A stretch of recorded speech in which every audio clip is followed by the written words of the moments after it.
শুভ্র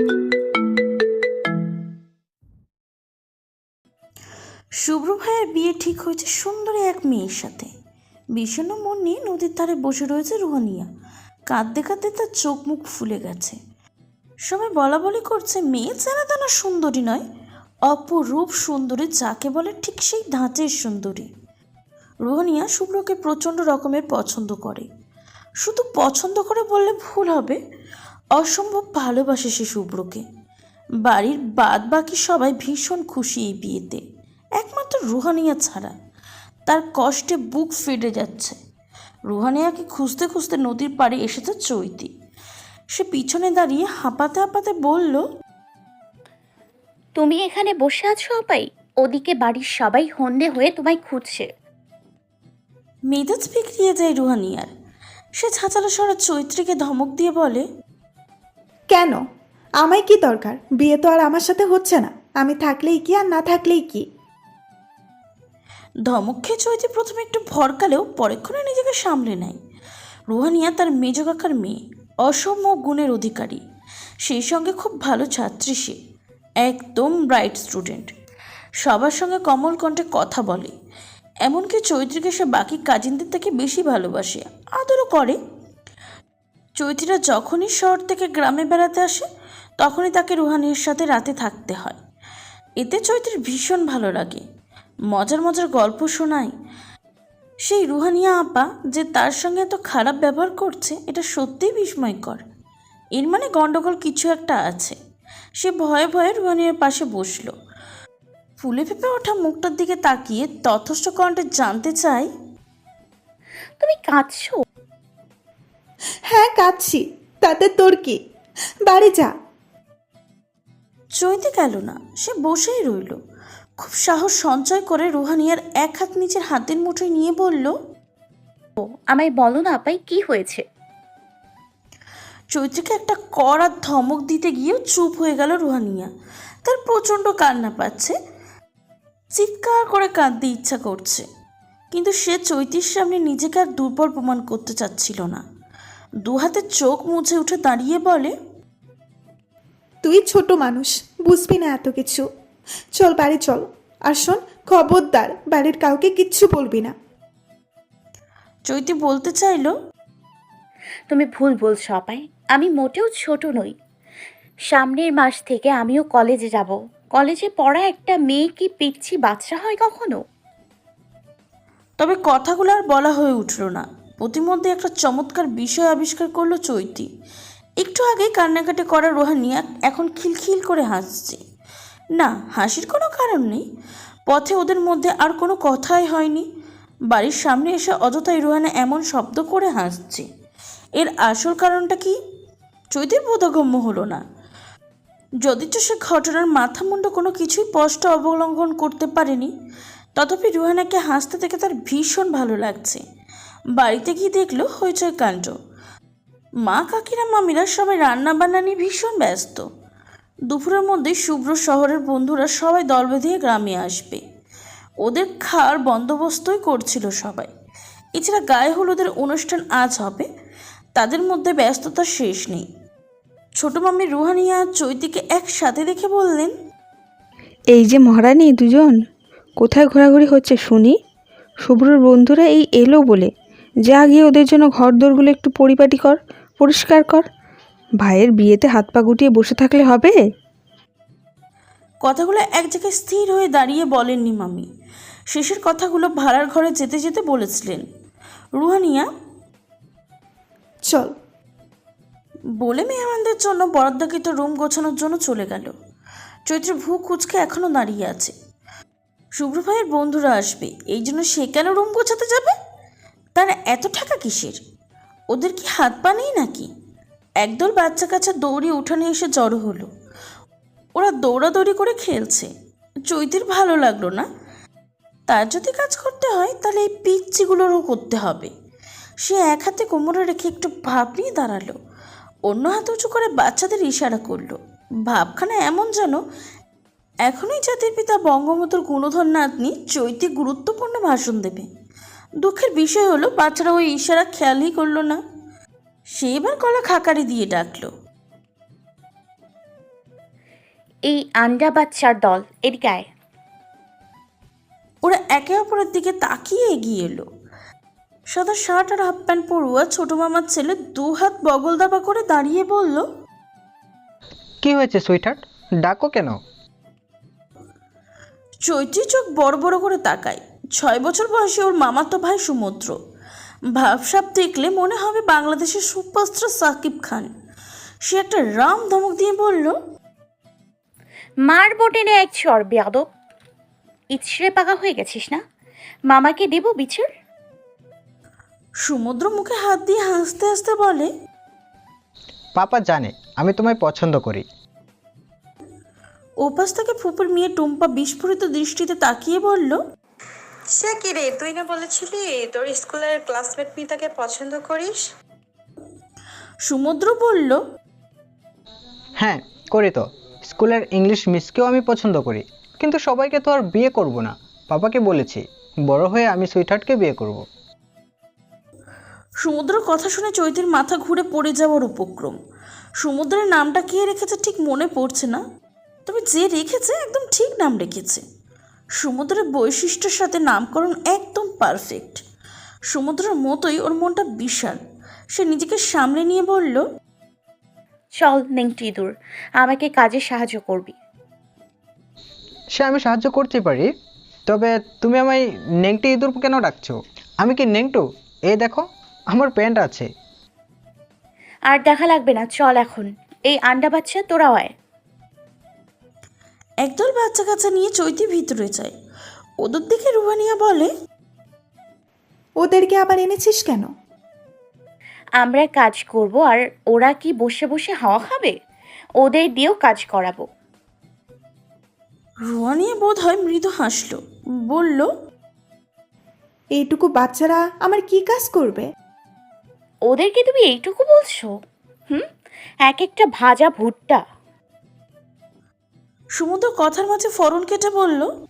চৈতি ওর চুল টেনে ধরে বলল, খুব কথা শিখে গেছিস, যা রুম ঝাড়ু দে। সবগুলো রুম তুই ঝাড়ু দিবি।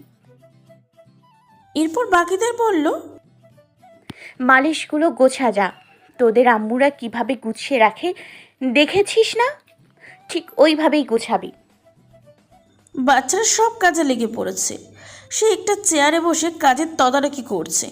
না চাইতে রুহানিয়া ওদের কাণ্ড দেখে হেসে ওঠে। সবার আগে রুম গোছানো হয় লাবণীর।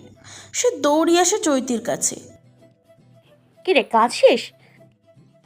লাবণী মাথা নাড়িয়ে বলল, আপু শেষ, আমি এখন চলে যাই। দাঁড়া, খালামণির কাছে শুনলাম তুই নাকি খুব হাসতে পারিস। আচ্ছা এখন একটু হাসতো।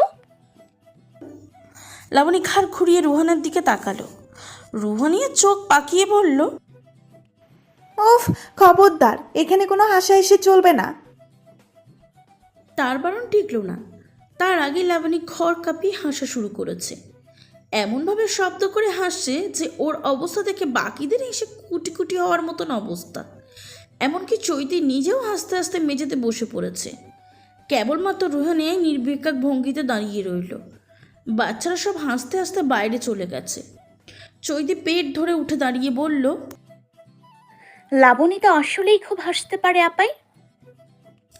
রুহানিয়া গম্ভীর হয়ে বলল, হ্যাঁ, খুব হাসতে পারে। হাসতে হাসতে বিছানা আরও বেশি এলোমেলো করে গেছে সবাই মিলে। হাসি মিলিয়ে গেল চৈতির। সত্যি সত্যিই তো বিছানার দফা রফা অবস্থা। ছোট চাচি রুহানির নাম ধরে ডাকছে। সে বের হওয়ার আগেই বলে গেল, এখন সব গুছা, তুই একা একা।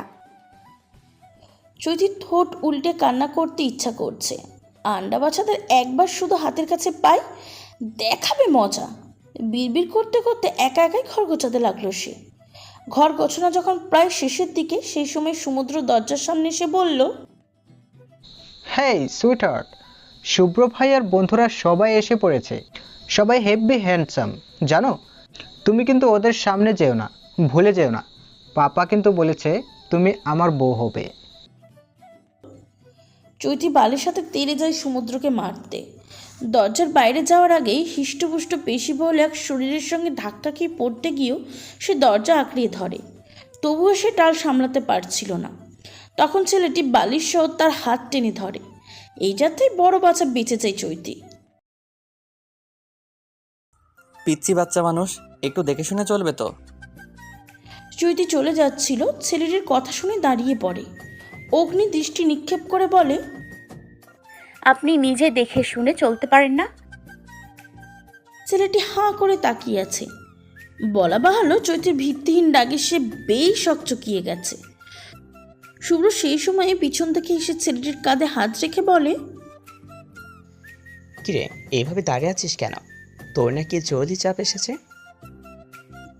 ছেলেটি এবার শুভ্রর দিকে তাকিয়ে চোখ গরম করে বলে। আস্তে। শুভ্র ভিতরে উকি দিতে দিতে বলে, কেন, কি হয়েছে? ও, তুই চৈতিকে লজ্জা পাচ্ছিস?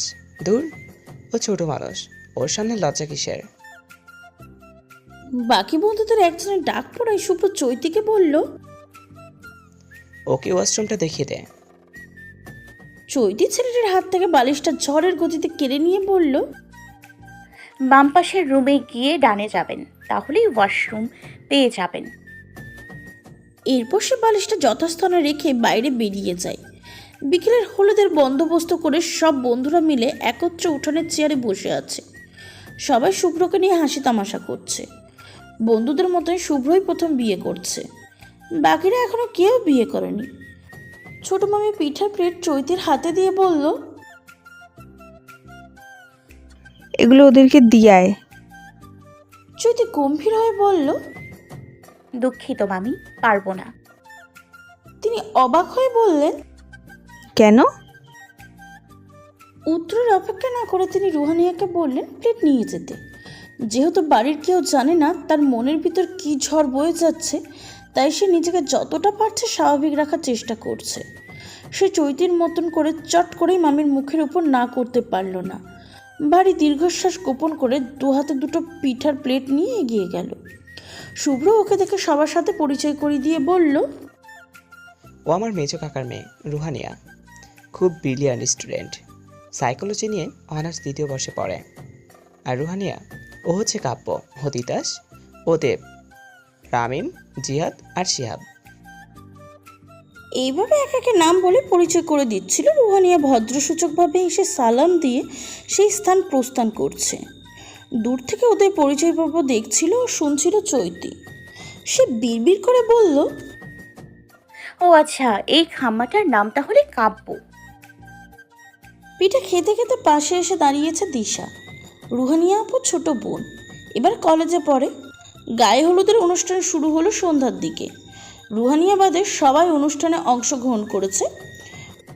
অজুহাত হিসাবে রুহানিয়া বলেছে তার হঠাৎ করে ভীষণ মাথা ধরেছে, এই অবস্থায় সে গায়ে হলুদে থাকতে পারবে না, তাই কেউ আর তাকে জোরাজুরি করেনি।